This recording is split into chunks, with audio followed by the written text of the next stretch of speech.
রবিবার দিনটির শুরুটাই ছিল মানুষের সমস্যা শোনা আর সমাধানের আশ্বাস দিয়ে। সরাসরি শঙ্কর কর্মসূচিতে একের পর এক অভিযোগ শুনেছেন তিনি। কোথাও দ্রুত সমস্যার সমাধানের আশ্বাস, কোথাও আবার ফোন করে নির্দেশ দিয়ে তাৎক্ষণিক পদক্ষেপের বার্তা। কিন্তু জনসংযোগ কর্মসূচির মাঝেই ধরা পড়ল এক অন্যরকম ছবি। কোনো বিলাসবহুল রেস্তোরাঁ নয়, কোনো বিশেষ আয়োজনও নয়।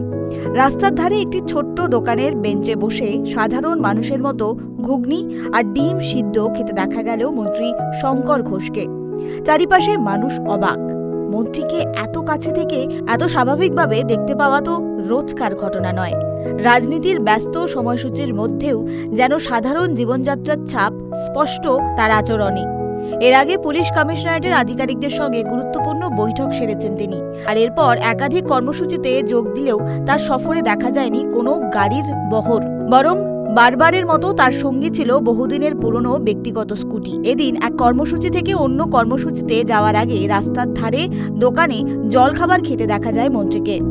সকালবেলা বেরোই না, আজকে মুড়ি ঘুগনি আর ডিম সেদ্ধ ডিম। হ্যাঁ, এখন যাবো ভানুভক্ত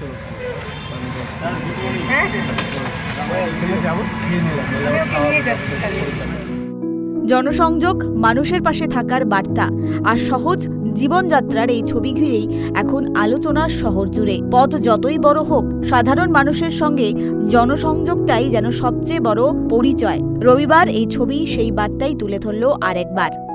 শিলিগুড়ি থেকে অংশুমান চক্রবর্তীর রিপোর্ট, কেটিভি বাংলা।